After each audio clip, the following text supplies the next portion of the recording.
வணக்கம். எம் செய்திகளுக்காக நான் உங்கள் குணா. இந்திய நேரப்படி இரவு 8:30 மணி செய்திகள். முதலில் எம் தலைப்பு செய்திகளை காணலாம். காலை உணவு திட்டத்திற்கு காமராஜர் பெயர் வைத்தது ஏன்? சட்டப்பேரவையில் திமுக சட்டமன்ற உறுப்பினர் ஏவ வேலு கேள்வி. காங்கிரசும் சரி, பாஜகவரும் சரி, வேறு வேறாக இருந்தாலும் அவர்கள் உடம்பில் ஓடுவது ஒரே ஜீன் தான். அதிமுக சட்டமன்ற உறுப்பினர் சி.வி. சண்முகம் விமர்சனம். தாவேகா ஆட்சி இடையூறின்றி தொடர வேண்டும். தாவேகா ஆட்சியுடன் திமுக ஆட்சியை ஒப்பிடுவது தேவையில்லாதது. விசிக தலைவர் தொல் திருமாவளவன் பேட்டி. சென்னை மாநகர போக்குவரத்து கழக பேருந்துகளின் நடத்துனர்களை குத்தகை அடிப்படையில் நியமிப்பதா? அமமுக பொதுச் செயலாளர் டிடிவி தினகரன் கேள்வி. நிதி நிர்வாகத்தை திறன்பட முன்னெடுப்பதில் சிறப்பாக செயல்பட்டு வரும் நிர்மலா சீதாராமனுக்கு பிறந்தநாள் வாழ்த்து தெரிவித்தார் டிடிவி தினகரன்.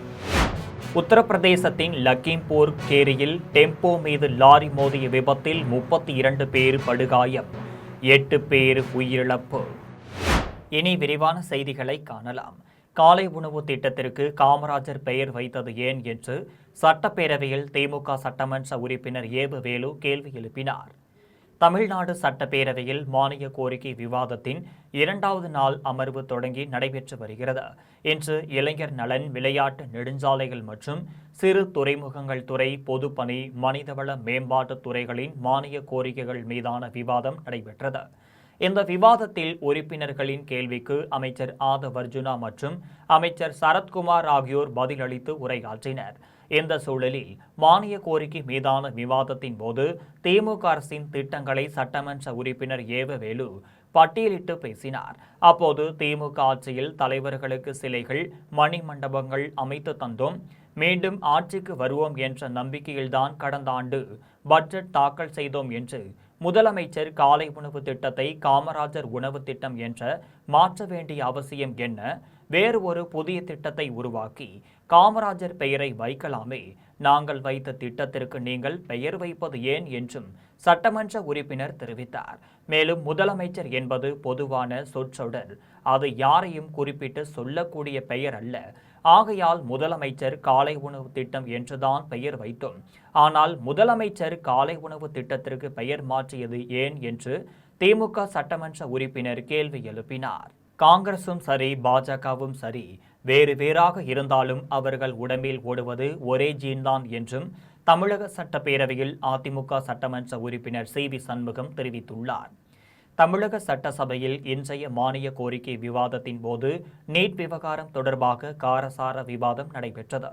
அப்போது காங்கிரஸ் சட்டமன்ற உறுப்பினர் தாரகை கத்பட் பேசினார். அப்போது 2011 காங்கிரஸ் ஆட்சியில் எந்தெந்த மாநிலங்களில் நீட் தேர்வு வேண்டாமோ அந்தந்த மாநிலங்களுக்கு விலக்கு கொடுக்கப்பட்டது என்றும், மக்களுக்கு பயனுள்ள திட்டங்களை காங்கிரஸ் ஆட்சியில்தான் கொண்டு வந்தது என்றும், மற்ற திட்டங்களை நிறுத்தம் செய்வது போல் நீட்டுக்கு சில திருத்தங்கள் மேற்கொண்டு விலக்கு அளிக்கலாம் என்றும் சட்டமன்ற உறுப்பினர் தாரகை தெரிவித்தார்.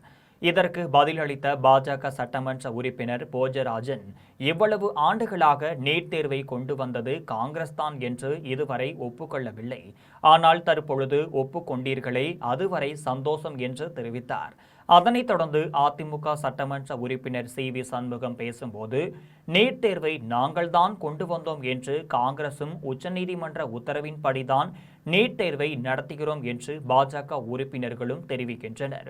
காங்கிரசும் சரி, பாஜகவும் சரி, வேறு வேறாக இருந்தாலும் அவர்கள் உடம்பில் ஓடுவது ஒரே ஜீன் தான் என்றும், உச்சநீதிமன்ற தீர்ப்பை நாடாளுமன்றத்தில் சட்ட திருத்தம் கொண்டு வந்து அதை நீக்குவதற்கு நாடாளுமன்றத்திற்கு அதிகாரம் இருக்கிறதா இல்லையா என்று கேள்வி எழுப்பிய அவர், மாணவர்கள் மீது உண்மையாக அக்கறை இருந்தால் நீட் தேர்வு விவகாரத்தில் உச்சநீதிமன்ற தீர்ப்பை நாடாளுமன்றத்தில் சட்ட திருத்தம் கொண்டு வந்து நீட் தேர்வை ரத்து செய்யலாம் என்றும், ஆனால் இவர்கள் நீட் தேர்வை வைத்து அரசியல் செய்கின்றனர் என்றும் அதிமுக சட்டமன்ற உறுப்பினர் சி.வி. சண்முகம் தெரிவித்துள்ளார். தாவேகா ஆட்சி இடையூறின்றி தொடர வேண்டும் என்றும், தற்போதைய தாவேகா ஆட்சியுடன் திமுக ஆட்சியை ஒப்பிடுவது தேவையில்லாதது என்றும் விசிக தலைவர் தொல் திருமாவளவன் தெரிவித்துள்ளார். சென்னை தலைமை செயலகத்தில் முதலமைச்சர் விஜயை சந்தித்த பின் விசிக தலைவர் திருமாவளவன் செய்தியாளர்களை சந்தித்து பேசினார். அப்போது தாவேகா ஆட்சி வெற்றிகரமாக 100 நாட்களை கடந்திருக்கிறது. முதலமைச்சருக்கு வாழ்த்து தெரிவித்தோம். 5 ஆண்டுகள் இடையூறு இல்லாமல் தாவேகா ஆட்சி தொடர வேண்டும். கூட்டணி அரசில் அங்கம் வகிப்பதன் மூலம் நாங்களும் ஆளும் கட்சியில் இருக்கிறோம். தாவேகா அரசிற்கு விசிக எப்போதும் உறுதுணையாக இருக்கும் என்று தெரிவித்தார். மேலும் சாதி ஒழிப்பு, மதச்சார்பின்மை உள்ளிட்டவை அடங்கிய தமிழ் தேசிய மாநாடு முக்கியத்துவமானது. மாநில சுயாட்சி ஓங்கி ஒழிக்க வேண்டும் என்பது உள்ளிட்ட 125 தீர்மானங்களை முதலமைச்சரிடம் வழங்கினோம். மேகமலை அமுதன் கொலை விவகாரத்தை முதலமைச்சரின் கவனத்திற்கு கொண்டு சென்றோம். சட்ட ஒழுங்கு சீர்கேட்டிற்கு கட்சியோ ஆட்சியோ மட்டும் பொறுப்பல்ல, அனைவருக்கும் பொறுப்பு உள்ளது எனவும், மேகமலை தீர்ப்பிற்கு எதிராக தாமதமின்றி சீராய்வு மனு தாக்கல் செய்ய வேண்டும் என வலியுறுத்தினேன். தமிழ்தாய் வாழ்த்து தீர்மானத்திற்கு நன்றி. தற்போதைய தாவேகா ஆட்சியுடன் திமுக ஆட்சியை ஒப்பிடுவது தேவையில்லாதது என்று தொல் திருமாவளவன் தெரிவித்துள்ளார். சென்னை மாநகர போக்குவரத்து கழகங்கள் சார்பில் இயக்கப்படும் பேருந்துகளுக்கான நடத்துனர்களை குத்தகை அடிப்படையில் நியமிப்பதா என்று அமமுக பொதுச் செயலாளர் டிடிவி தினகரன் கேள்வி எழுப்பினார். இது தொடர்பாக டிடிவி தினகரன் அறிக்கை வெளியிட்டுள்ளார்.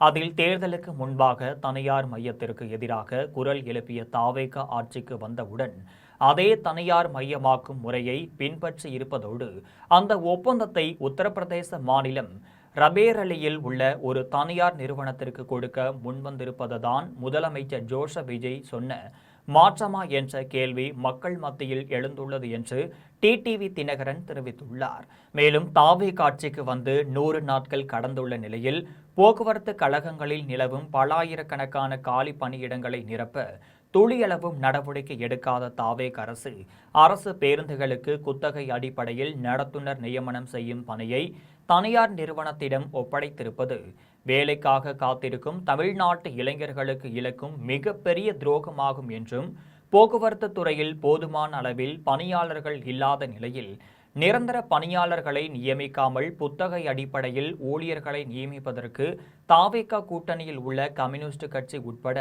பல்வேறு போக்குவரத்து தொழிற்சங்கத்தினரும் தங்களது கடும் எதிர்ப்புகளை பதிவு செய்துள்ளனர் என்று டிடிவி தினகரன் தெரிவித்துள்ளார். நிதி நிர்வாகத்தை திறன்பட முன்னெடுப்பதில் சிறப்பாக செயல்பட்டு வரும் நிர்மலா சீதாராமனுக்கு டிடிவி தினகரன் பிறந்தநாள் வாழ்த்து தெரிவித்துள்ளார். இது தொடர்பாக அமமுக பொதுச் செயலாளர் டிடிவி தினகரன் தனது எக்ஸ் தளத்தில் பதிவு ஒன்றை பதிவிட்டுள்ளார். அதில் நாட்டின் பொருளாதார வளர்ச்சியை வலுப்படுத்துவதிலும் நிதி நிர்வாகத்தை திறன்பட முன்னெடுப்பதிலும் சிறப்பாக செயல்பட்டு வரும் மத்திய நிதியமைச்சர் நிர்மலா சீதாராமன் பூர்ண உடல் நலத்தோடும் நீண்ட ஆயுளோடும் தனது மக்கள் பணியை தொடர எல்லாம் வல்ல இறைவனை பிரார்த்திக்கிறேன் என்று அமமுக பொதுச் செயலாளர் டிடிவி தினகரன் தெரிவித்துள்ளார். உத்தரப்பிரதேசத்தின் லகிம்பூர் கேரிக்கு விவசாய வேலைக்கு டெம்போவில் சென்று வேலைகளை முடித்துவிட்டு திரும்பும்போது டெம்போ மீது லாரி மோதிய விபத்தில் சம்பவ இடத்திலேயே 8 பேர் உயிரிழந்தனர். 32 பேர் காயமடைந்தனர். மத்திய பிரதேச மாநிலம் பெகெண்ட் மாவட்டத்தில் உள்ள கிருஷ்ணபூர், பிலாதுர்சியா, முகமது ஆகிய கிராமங்களைச் சேர்ந்த 40 பேர் விவசாய வேலைக்காக உத்தரப்பிரதேசத்தின் லகிம்பூர் கேரிக்கு சென்றனர். விவசாய பணிகளை முடித்துவிட்டு தொழிலாளர்கள் 40 பேரும் டெம்போவில் பெகெண்ட் மாவட்டத்திற்கு திரும்பிக் கொண்டிருந்தனர். அப்போது பெகெண்ட் குவாலியர் தேசிய நெடுஞ்சாலையில் இன்று அதிகாலை டெம்போ சென்றபோது சாலையின் குறுக்கே மாடு வந்தது. இதனால் அதிர்ச்சியடைந்த டெம்போ ஓட்டுநர் மாடு மீது மோதாமல் இருக்க டெம்போவை சாலையின் மறுபுறம் திருப்பினார். அப்போது சாலையின் மறுபுறம் வேகமாக வந்த லாரி மீது கட்டுப்பாட்டை இழந்த டெம்போ மோதியது. இந்த கோர விபத்தில் டெம்போவில் பயணம் செய்த 8 பேர் பரிதாபமாக உயிரிழந்தனர். எஞ்சிய 32 பேர் காயமடைந்தனர். இந்த விபத்து குறித்து தகவல் அறிந்த மீட்பு குழுவினர் விரைந்து சென்று காயமடைந்தவர்களை மீட்டு அருகில் உள்ள மருத்துவமனையில் அனுமதித்தனர். விபத்து குறித்து காவல்துறையினர் வழக்கு பதிவு செய்து தீவிர விசாரணை மேற்கொண்டு வருகின்றனர். சேலம் மாவட்டம் சங்ககிரி அருகே லாரியில் கடத்தி வந்த 3 கிலோ கஞ்சாவை சங்ககிரி காவல்துறையினர் பறிமுதல் செய்து லாரி ஓட்டுநரை கைது செய்து சிறையில் அடைத்தனர். சேலத்திலிருந்து சங்ககிரி நோக்கி வந்த லாரியில் கஞ்சா கடத்தப்படுவதாக சங்ககிரி காவல் நிலையத்திற்கு ரகசிய தகவல் கிடைத்தது. இதையடுத்து காவல் ஆய்வாளர் செந்தில்குமார் தலைமையிலான காவலர்கள் வைகுந்தம் டோல்கேட் பகுதியில் தீவிர வாகன சோதனையில் ஈடுபட்டனர். அப்போது அந்த வழியாக வந்த லாரியை நிறுத்தி சோதனையிட்ட போது திருச்செங்கோடு தாலுகா ஓங்காளியம்மன் கோவில் தெருவைச் சேர்ந்த தினேஷ்குமார் என்பவர் லாரியை ஓட்டி வந்ததும் அவரது இருக்கையின் அடிப்பகுதியில் 3 கிலோ கஞ்சா மறைத்து வைக்கப்பட்டிருந்ததும் தெரியவந்தது. இதையடுத்து காவல்துறையினர் கஞ்சாவை பறிமுதல் செய்ததுடன் தினேஷ்குமாரை கைது செய்து சேலம் மத்திய சிறையில் அடைத்தனர். அதனைத் தொடர்ந்து தினேஷ்குமாரை குண்டர் தடுப்புச் சட்டத்தின் கீழ் கைது செய்ய நடவடிக்கை எடுக்க கோரி சங்ககிரி காவல்துறை ஆய்வாளர் செந்தில்குமார் சேலம் மாவட்ட காவல்துறை கண்காணிப்பாளர் குத்தாலிங்கத்திற்கு பரிந்துரை கடிதம் அனுப்பினார். பரிந்துரை செய்ததின் பேரில் மாவட்ட காவல்துறை கண்காணிப்பாளர் குத்தாலிங்கம் மாவட்ட ஆட்சியர் இளம் பகவத்திற்கு பரிந்துரை செய்தார். இதையடுத்து மாவட்ட ஆட்சியர் உத்தரவு நகலை சேலம் மத்திய சிறையில் இருந்த தினேஷ்குமாரிடம் காவல் ஆய்வாளர் செந்தில்குமார் வழங்கினார். கூட்டுறவு சங்கங்களில் விவசாயிகளுக்கு உடனடியாக கடன் வழங்க கோரி விழுப்புரம் மாவட்ட ஆட்சியர் அலுவலகம் எதிரே விவசாயிகள் சாலையில் அமர்ந்து மறியல் போராட்டத்தில் ஈடுபட்டனர். விழுப்புரம் மாவட்டத்தில் உள்ள கூட்டுறவு சங்கங்களில் விவசாயிகள் கடனை முழுமையாக செலுத்தியும் 3 மாதங்களாக விவசாயிகளுக்கு பயிர்க்கடன், கரும்பு கடன் வழங்காமல் உள்ளதால் கரும்பு பயிரிடும் விவசாயிகள் பாதிப்படைந்துள்ளனர். இதுகுறித்து கடந்த மாதம் மாவட்ட ஆட்சியர் தலைமையில் நடைபெற்ற விவசாயிகள் குறை தீர்க்கும் கூட்டத்தில் முறையிட்டும் இதுநாள் வரையிலும் விவசாயிகளுக்கு கடன் கிடைக்கவில்லை என்றும் இது பற்றி மாநில பதிவாளர் மற்றும் மாவட்ட கூட்டுறவு சங்க இணை பதிவாளர் ஆகியோரின் கவனத்திற்கு கொண்டு செல்லப்பட்டும் எந்தவித பலனும் இல்லை என்றும் விவசாயிகள் வேதனை தெரிவிக்கின்றனர். இந்நிலையில் கடன் கிடைக்காததால் பாதிக்கப்பட்டுள்ள விவசாயிகள் மாவட்ட ஆட்சியர் அலுவலகம் பெருந்திடல் வளாகம் எதிரே சாலையில் அமர்ந்து மறியல் போராட்டத்தில் ஈடுபட்டனர். விழுப்புரம் மாவட்ட அனைத்து விவசாயிகள் சங்கத்தின் சார்பில் நடைபெற்ற சாலை மறியல் போராட்டத்தில் கூட்டுறவு வங்கிகளில் விவசாயிகளுக்கு பயிர் கடன், கரும்பு கடன் உடனடியாக வழங்க வேண்டும் என வலியுறுத்தி கண்டன கோஷங்களை எழுப்பினர்.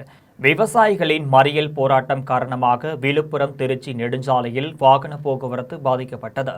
இதுகுறித்து தகவல் அறிந்து வந்த விழுப்புரம் மேற்கு காவல் நிலைய காவல்துறையினர் மறியலில் ஈடுபட்ட விவசாயிகளிடம் சமரச பேச்சுவார்த்தை நடத்தியதைத் தொடர்ந்து அனைவரும் அங்கிருந்து கலைந்து சென்றனர். ஜெயங்கொண்டம் அருகே தாப்பலூர் அரசு மேல்நிலைப் பள்ளி முன்பு தேங்கியுள்ள கழிவு நீரை அகற்ற கோரி பொதுமக்கள் கண்களில் கருப்பு துணி கட்டிக்கொண்டு ஆர்ப்பாட்டத்தில் ஈடுபட்டனர். அரியலூர் மாவட்டம் ஜெயங்கொண்டம் அருகே தாப்பலூர் அரசு மேல்நிலைப் பள்ளி முன்பு திறந்த வெளியில் கழிவுநீர் தேங்கி நிற்கிறது. இதன் காரணமாக பள்ளிக்கு செல்லும் மாணவர்களுக்கு தொற்று நோய் ஏற்படும் அபாயம் உள்ளதால் கழிவுநீரை அகற்ற கோரி மாவட்ட ஆட்சியர் உள்ளிட்ட பல்வேறு துறை சார்ந்த அதிகாரிகளிடம் மனு அளித்தும் எந்தவித நடவடிக்கையும் எடுக்கவில்லை என பொதுமக்கள் வேதனை தெரிவிக்கின்றனர். இதில் ஆத்திரமடைந்த தாப்பலூர் பகுதியைச் சேர்ந்த 50க்கும் மேற்பட்ட பொதுமக்கள் இன்று தாப்பலூர் அரசு மேல்நிலைப் பள்ளி முன்பு கண்களில் கருப்பு துணி கட்டிக்கொண்டு நூதன ஆர்ப்பாட்டத்தில் ஈடுபட்டனர். அப்போது தாப்பலூர் அரசு மேல்நிலைப் பள்ளி முன்பு தேங்கி நிற்கும் கழிவுநீரை உடனடியாக அகற்றாவிட்டால் அடுத்த கட்டமாக மக்களை திரட்டி மாபெரும் உண்ணாவிரத போராட்டம் நடத்தப்படும் எனவும் பொதுமக்கள் எச்சரித்தனர். திருச்செந்தூர் அருகே வலை பின்னும் கூடத்தில் திடீரென தீ விபத்து ஏற்பட்டதில் 9 லட்சம் மதிப்பிலான 250 மீன்பிடி வலைகள் சேதமடைந்துள்ளது. திருச்செந்தூர் அடுத்துள்ள கடற்கரையோரம் அமைந்துள்ள ஜீவாநகர் பகுதியில் 100க்கும் மேற்பட்ட மீனவர்கள் உள்ளனர். இவர்கள் தினமும் கடலுக்கு சென்று மீன்பிடித்து தங்களின் வாழ்வாதாரத்தை மேம்படுத்தி வருகின்றனர். அதே கடற்கரை பகுதியில் மீன்பிடிக்கும் வலைகளை பின்னுவதற்காக வலை பின்னும் கூடம் அமைந்துள்ளது. அதில் மீனவர்கள் மீன்பிடிக்க செல்லாத காலங்களில் வலைகளை சரி செய்வது மற்றும் புதிய வலைகள் பின்னும் வேலையை செய்கின்றனர். இந்நிலையில் வலை பின்னும் கூடத்தில் திடீரென தீ விபத்து ஏற்பட்டது. உடனே மீனவர்கள் இது குறித்து தகவல் தெரிவித்ததின் பேரில் சம்பவ இடத்திற்கு விரைந்து வந்த தீயணைப்பு துறையினர் போராடி தீயை அணைத்தனர். இருப்பினும் 9 லட்சம் மதிப்பிலான 250 வலைகள் தீயில் எரிந்து நாசமாகியது. இதுகுறித்து திருச்செந்தூர் காவல்துறையினர் விசாரணை மேற்கொண்டு வருகின்றனர். தமிழக வெற்றிக்கழக அரசின் 100 நாள் சாதனையை தஞ்சாவூரில் தமிழக வெற்றிக்கழக நிர்வாகிகள் பட்டாசு வெடித்து இனிப்பு வழங்கி கொண்டாடினர். தமிழக முதலமைச்சர் ஜோசப் விஜய் தலைமையிலான அரசு பொறுப்பேற்று இன்று 100வது நாளை எட்டியுள்ளது. இதையடுத்து தஞ்சாவூர் சட்டமன்ற அலுவலகம் முன்பு தமிழக வெற்றிக்கழகத்தின் மாநகர தலைவர் வசந்த் தலைமையில் நிர்வாகிகள் மற்றும் தொண்டர்கள் கலந்து கொண்டு பொதுமக்களுக்கு இனிப்பு வழங்கியும் பட்டாசு வெடித்தும் கொண்டாடினர். அப்போது தமிழக முதலமைச்சர் ஜோசப் விஜயை வாழ்த்தி கோஷமிட்டனர். கோவையில் ராணுவ வீரர்களை கௌரவிக்கும் வகையில் வால் ஆஃப் கிராட்டிடியூட் கையெழுத்து பிரச்சாரம் நடைபெற்றது. இந்திய ராணுவ வீரர்களின் துணிச்சல், தியாகம் மற்றும் அர்ப்பணிப்பை போற்றும் வகையில் ரேடியோ சிட்டி சார்பில் முன்னெடுக்கப்பட்டு வரும் Amaran independence day road show கோவையில் 2 நாட்கள் நடைபெற்றது. பொதுமக்கள், மாணவர்கள் ஆர்வத்துடன் பங்கேற்று இந்திய ராணுவ வீரர்களுக்கு நன்றியையும் மரியாதையும் தெரிவித்தனர். தமிழகம் முழுவதும் பிரத்யேகமாக வடிவமைக்கப்பட்ட பிரச்சார வாகனத்தில் பயணித்த அமரன் குழு கோவையில் ரேஸ்கோர்ஸ் வந்தடைந்தது. அங்கு நடைபெற்ற வால் ஆஃப் கிராட்டிடியூட் கையெழுத்து பிரச்சாரத்தில் பொதுமக்கள் கலந்து கொண்டு நாட்டை காக்கும் வீரர்களுக்கு வாழ்த்துக்களையும் நன்றிகளையும் அன்பையும் கையெழுத்துக்கள் மூலம் பதிவு செய்தனர். அமரன் பிரச்சாரத்தின் 2ஆம் நாள் நிகழ்வு 17ஆம் தேதி SNR கல்லூரியில் நடைபெற்றது. இதில் கார்கில் போர் வீரர் இக்பால், கல்லூரி முதல்வர், பேராசிரியர்கள் மற்றும் மாணவர்கள் பலர் கலந்து கொண்டனர். நான் எக்ஸ்பிளைன் பண்ணுறேன். உங்க பேர் சொல்லி அப்படி சொல்லுங்க சார். எல்லாருக்குமே வணக்கம். நான் ரேடியோ சிட்டியில் ஆர்ஜேவாக இருக்கிறேன். என்னுடைய பேர் பரத். ஸோ சென்னை ரேடியோ சிட்டியிலேருந்து ஒரு ஆக்டிவிட்டி, ஒரு விஷயம் பண்ணுறோம். என்ன அப்படின்னா, இந்திய ராணுவ வீரர்களுக்காக ஒரு சமர்ப்பணமாக ஒரு விஷயம் பண்ணிட்டு இருக்கிறோம். அதாவது நம்மளுக்காக எல்லையில் வந்து நிறைய நேரங்கள் அவங்க நம்மளுக்கு பாதுகாப்பு கொடுக்குறாங்க, அவங்க நம்மளுக்காக உயிர் தியாகம்லாம் பண்ணுறாங்க. ஸோ அப்படிப்பட்ட ராணுவ வீரர்களுக்கு ஏதாவது பண்ணணும் அப்படின்றது தான் ரேடியோ சிட்டி நாங்கள் முன்னெடுத்த ஒரு விஷயம். அதுதான் ரேடியோ சிட்டி அமரன். ஏன்னா ரேடியோ சிட்டி நாங்கள் நிறைய விஷயங்கள் பண்ணியிருக்கிறோம். CSR ஆக்டிவிட்டி பண்ணியிருக்கிறோம், மரம் நட்டுருக்கிறோம், மேரத்தான் பண்ணியிருக்கிறோம். அந்த மாதிரி பண்ணுற வரிசையில் இந்திய ராணுவ வீரர்களுக்கும் இந்த சுதந்திர தென்காசியில் நடைபெற்ற மாவட்ட ஆணழகன் போட்டியில் மிஸ்டர் தென்காசி பட்டம் வென்ற ஸ்ரீதருக்கு மாவட்ட ஆட்சியர் ரஞ்சித் சிங் பாராட்டு சான்றிதழ் மற்றும் பரிசுகள் வழங்கி பாராட்டினார். தென்காசி மாவட்ட அமைச்சர் பாடி பில்டிங் அசோசியேஷன் சார்பில் தனியார் திருமண மண்டபத்தில் மாவட்ட அளவிலான ஆணழகன் போட்டி நடைபெற்றது. மாவட்ட அளவில் 50, 55, 60, 65, 70, 75 உள்ளிட்ட 9 எடை பிரிவுகளில் போட்டிகள் நடைபெற்றன. இதில் தென்காசி மாவட்டத்தைச் சேர்ந்த 200க்கும் மேற்பட்டோர் ஆர்வமுடன் பங்கேற்றனர். மாவட்ட ஆணழகன் போட்டிக்கான போட்டியாளர்களை தேர்வு செய்தனர்.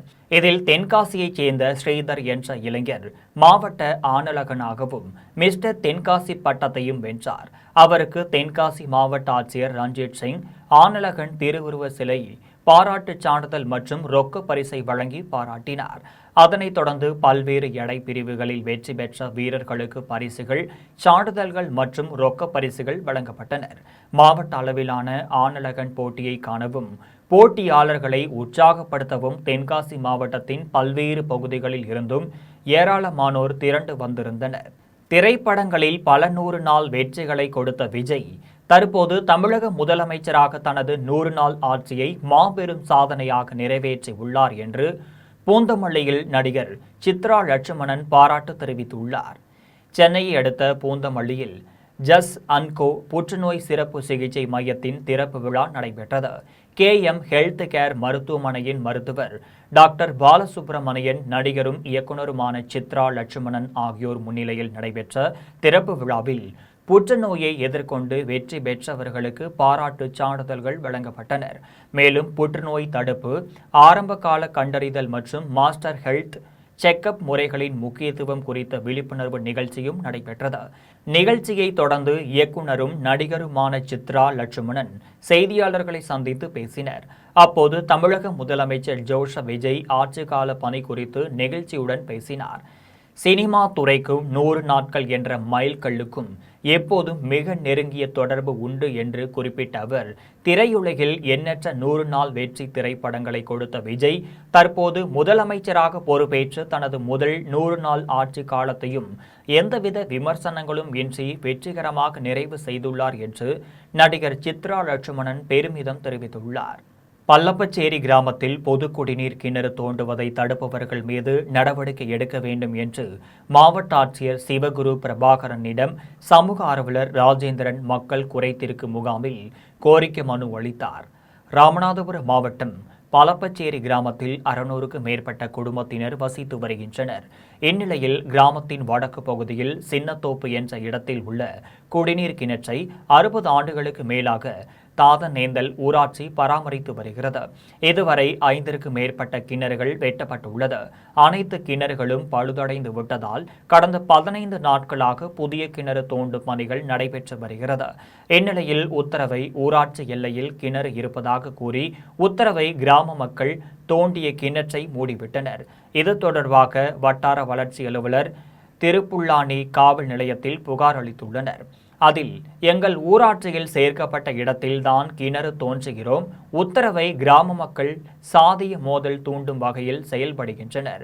கிணறு தோண்டுவதை தடுப்பவர்கள் மீது நடவடிக்கை எடுத்து பொது குடிநீர் கிணறு தோண்ட மாவட்ட ஆட்சியர் நடவடிக்கை எடுக்க வேண்டும் என தெரிவித்தார். நாங்க பராமரிச்சுக்கிட்டு இருக்கோம். இப்படி இருக்கிறதுல இன்னைக்கு நாங்க கிணறு தோண்டும் போது அதை எங்க எல்கைன்னு சொல்லிட்டு மூடிட்டு போயிட்டாங்க. தயவு செய்து இது தண்ணி மக்களுக்கான அந்த உயிர். அதனால என்னன்னு சொன்னா கிணறு தோண்டுவதை எந்த விதத்திலையும் தடுக்கக்கூடாது.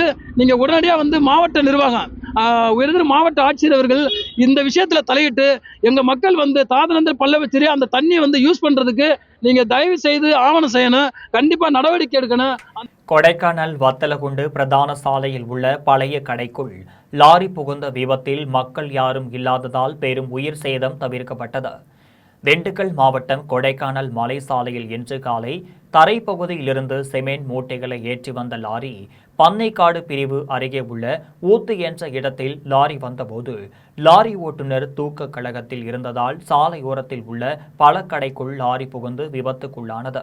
இதில் கடையின் முன் நிறுத்தி வைக்கப்பட்டிருந்த இருசக்கர வாகனம் லாரியின் அடியில் சிக்கிக் கொண்டது. நல்வாய்ப்பாக கடை வியாபாரம் மற்றும் பொதுமக்கள் யாரும் இல்லாததால் பெரும் உயிர் சேதம் தவிர்க்கப்பட்டது. தமிழக வெற்றிக்கழக அரசு 100 நாள் நிறைவு செய்துள்ளதை பட்டுக்கோட்டையில் தாவேகாவினர் பட்டாசு வெடித்து 500க்கும் மேற்பட்ட பொதுமக்களுக்கு அன்னதானம் வழங்கி கொண்டாடினர். தமிழ்நாடு முதலமைச்சர் ஜோசப் விஜய் தலைமையிலான தமிழக வெற்றிக்கழக அரசு பொறுப்பேற்று 100 நாட்கள் நிறைவு செய்துள்ளது. இந்த 100 நாட்களில் தமிழ்நாடு முதலமைச்சர் பொதுமக்களுக்கு செய்துள்ள பல திட்டங்களுக்கு நன்றி தெரிவிக்கும் வகையில் 100 நாள் ஆட்சியின் கொண்டாட்ட நிகழ்ச்சி தஞ்சை மாவட்டம் பட்டுக்கோட்டை மணிக்கூண்டு பகுதியில் நடைபெற்றது. நிகழ்ச்சியில் தஞ்சை தெற்கு மாவட்ட தமிழக வெற்றிக்கழக செயலாளர் ஏனாதி மதன் தலைமையில் 100க்கும் மேற்பட்ட தமிழக வெற்றிக் கழகத்தினர் பட்டாசு வெடித்து கொண்டாடினர். அதனைத் தொடர்ந்து 500க்கும் மேற்பட்ட பொதுமக்களுக்கு அன்னதானம் வழங்கினர். சேலம் மாநகராட்சியின் குடிநீர் திட்டத்தின் ஒப்பந்தத்தை தனியாருக்கு வழங்குவதை ரத்து செய்ய கோரி வரும் 24ஆம் தேதி 60 கவுன்சிலர்களும் தமிழ்நாடு முதலமைச்சர் மற்றும் நகராட்சி இயக்குநரை சந்திக்க உள்ளதாக கவுன்சிலர்கள் தெரிவித்துள்ளனர். சேலம் மாநகராட்சி குடிநீர் திட்டத்தை தனியாருக்கு வழங்கியுள்ளது. இதனை ரத்து செய்ய கோரி பல்வேறு அரசியல் கட்சியினர் பல்வேறு அமைப்பினர் போராட்டத்தில் ஈடுபட்டனர். குறிப்பாக மாநகராட்சி பகுதியில் கவுன்சிலர்கள் இந்த திட்டத்திற்கு எதிர்ப்பு தெரிவித்து போராட்டங்களை நடத்தினர். அப்போது இந்த திட்டம் முழுமையாக மக்களை பாதிக்கும் என்றும் அதிக அளவில் வரி சுமை ஏற்படுத்தும் என்றும் கவுன்சிலர்கள் தெரிவித்தனர். இந்த நிலையில் சேலம் மாநகராட்சி மேயர் ராமச்சந்திரன் மாநகராட்சி அலுவலகத்தில் கவுன்சிலர்களுடன் அவசர கூட்டத்தை நடத்தினார். அதன் பின்னர் மேயர் ராமச்சந்திரன் செய்தியாளர்களிடம் தெரிவிக்கையில், இல்லை பரிசீலனை நாங்கள் தீர்மானம் போட்டு அனுப்பிச்சி விட்டோம். ஃபஸ்ட்டு நாங்கள் மறுபடியும் சொல்கிறேன், ஃபஸ்ட்டு நாங்கள் அவசர தீர்மானமாக நாங்கள் நிறைவேற்றிட்டோம். இதை கொண்டு வர சொல்லி அது மக்கள் மத்தியில் பிரச்சனை அதிகமாக ஆன காரணத்தினால நாங்கள் அதை ரத்து செய்ய சொல்லி வற்புறுத்துகிறோம். அது இங்கே சொல்லி அது ஆகலைங்கிறதுனால டிஎம்ஏட்ட போய் டைரெக்டாக சொல்லி அதை நாங்கள் ரத்து செய்யறதுக்கான ஏற்பாடு பண்ணுறோம். அதுதான் மக்கள் என்ன சொல்கிறாங்க அப்படின்னா, படுநெல்லி கிராமத்தில் கோவில் திருவிழாவில் இருவர் கொடூரமாக வெட்டி படுகொலை செய்யப்பட்ட சம்பவத்தில் இருவரை காவல்துறையினர் கைது செய்துள்ளனர். காஞ்சிபுரம் அருகே படுநெல்லி கிராமத்தில் கோவில் திருவிழாவில் இருவர் கொடூரமாக வெட்டி படுகொலை செய்யப்பட்ட சம்பவத்தில் பகவதி கைது செய்யப்பட்டு புழல் சிறையில் அடைக்கப்பட்டுள்ளார். இந்த கொலை சம்பவத்தில் மேலும் ஒருவரை கைது செய்தபோது புஷ்பராஜ் என்பவர் தடுக்கி விழுந்ததில் அவரது வலது கால் எலும்பு முறிவு ஏற்பட்டதில் காஞ்சிபுரம் மருத்துவமனைக்கு காவல்துறையினர் கொண்டு சென்றனர். சின்ன பள்ளத்தூர் ஊராட்சி ஒன்றிய நடுநிலைப் பள்ளியில் கல்வி 40 என்ற அமைப்பின் மூலம் கலையோடு விளையாடு நிகழ்ச்சி நடைபெற்றது. பெண்ணாகரம் ஒன்றியம் சின்ன பள்ளத்தூர் ஊராட்சி ஒன்றிய நடுநிலைப் பள்ளியில் கலையோடு விளையாடு நிகழ்ச்சி நடைபெற்றது. தலைமை ஆசிரியர் பழனி தலைமையில் நடைபெற்ற நிகழ்ச்சியில் கல்வி 40 என்ற அமைப்பின் மூலம் கருத்தாளர் சந்திரா பள்ளி மாணவர்களுக்கு கதை, ஓவியம், பாடல், நாடகம், பொம்பலாட்டம், நடிப்பு, காகித மடிப்பு உள்ளிட்ட பயிற்சிகள் வழங்கினார். மதுரையில் பல்வேறு கோரிக்கைகளை நிறைவேற்ற வேண்டும் என வலியுறுத்தி முதலமைச்சர் மற்றும் நெடுஞ்சாலைத்துறை அமைச்சருக்கு கோரிக்கை மனு அனுப்பும் போராட்டத்தில் சாலை பணியாளர்கள் ஈடுபட்டனர். மதுரை புதூர் பகுதியில் உள்ள நெடுஞ்சாலைத்துறை கோட்ட பொறியாளர் அலுவலகம் முன்பு தமிழ்நாடு நெடுஞ்சாலைத்துறை சாலை பணியாளர்கள் சங்கத்தின் சார்பில் கோட்ட தலைவர் மணிமாறன் தலைமையில் நெடுஞ்சாலை பணியாளர்கள் போராட்டத்தில் ஈடுபட்டனர். போராட்டத்தில் பங்கேற்றவர்களை கோட்ட துணைத் தலைவர் மாரியப்பன் வரவேற்றார். அரசு ஊழியர் சங்க மாநில செயலாளர் நீதிராஜா தொடக்க உரையாற்றினார். அப்போது செந்தில், பாண்டியன், பாஸ்கரன், நீதி மோகன், கணக்கன், முருகன், ஸ்டாலின், ராஜபாண்டி ஆகியோர் முன்னிலை வகித்தனர். கோட்ட செயலாளர் மனோகரன் விளக்க உரையாற்றினார். போராட்டத்தில் சாலை பணியாளர்களின் 41 மாத பணி நீக்க காலத்தை சென்னை உயர்நீதிமன்ற தீர்ப்பின்படி மேல்முறையீட்டு மனுவை திரும்ப பெற்று பணிக்காலமாக முறைப்படுத்தி ஆணை வழங்க வேண்டும். சாலை பணியாளர்களில் உயிர் நீத்தோருக்கு, குடும்பத்திலிருந்து விண்ணப்பம் செய்தோருக்கு கருணை அடிப்படையில் விரைந்து பணி வழங்க வேண்டும். கிராமப்புற இளைஞர்களை சாலை பணியாளர்களாக பணி நியமனம் செய்ய வேண்டும். சாலை பணியாளர்களுக்கு தொழில்நுட்ப கல்வி திறன் பெறாத ஊழியர்களுக்குரிய ஊதியம் மாற்ற வழங்க வேண்டும் என்பன உள்ளிட்ட பல்வேறு கோரிக்கைகளை வலியுறுத்தினர். மேலும் முதலமைச்சர் மற்றும் நெடுஞ்சாலைத்துறை அமைச்சருக்கு கோட்ட பொறியாளர் மூலமாக கோரிக்கை மனு அனுப்புவதாக சாலை பணியாளர்கள் தெரிவித்தனர். மாநில பொருளாளர் தமிழ் நிறைவுரையாற்றினார். கோட்ட பொருளாளர் மாணிக்கம் நன்றி தெரிவித்தார். மக்கள் சொத்தை ஒட்டுமொத்த கடந்த அரசாங்கம் தனியாருக்கு விற்றதை தடுத்து நிறுத்தி நெடுஞ்சாலைத்துறை ஆணையம் என்பதை அரசே ஏற்று நடத்த வேண்டும் என்ற உள்ளிட்ட கோரிக்கையும், குறிப்பாக நெடுஞ்சாலைத்துறையில் இருக்கக்கூடிய ஒட்டுமொத்த பணியிடங்களையும் காலி பணியிடங்களையும் கிராமப்புறத்தில் இருக்கக்கூடிய படித்திருக்கக்கூடிய இளைஞர்களுக்கு பணி வழங்க வேண்டும் வலியுறுத்தி தான் இந்த கவனஈர்ப்பு கோரிக்கை மனு ஆர்ப்பாட்டம். இந்த ஆர்ப்பாட்டத்தின் வாயிலாக தமிழகத்துடைய முதலமைச்சரும் நெடுஞ்சாலைத்துறை அமைச்சரும் உங்களுடைய கோரிக்கை நிறைவேற்ற வேண்டும் வலியுறுத்தி போராட்டம் நடைபெறுவது தமிழ்நாடு நெடுஞ்சாலைத்துறை சாலை பணியாளர் சங்க மாநில பொருளாளர் ஆர். தமிழ். ஆரணி அடுத்த இரும்பேடு பகுதியில் அமைந்துள்ள ஸ்ரீ பொன்னியம்மன் திருக்கோவிலில் படை சாத்துதல் என்ற படுகள நிகழ்ச்சி நடைபெற்றது.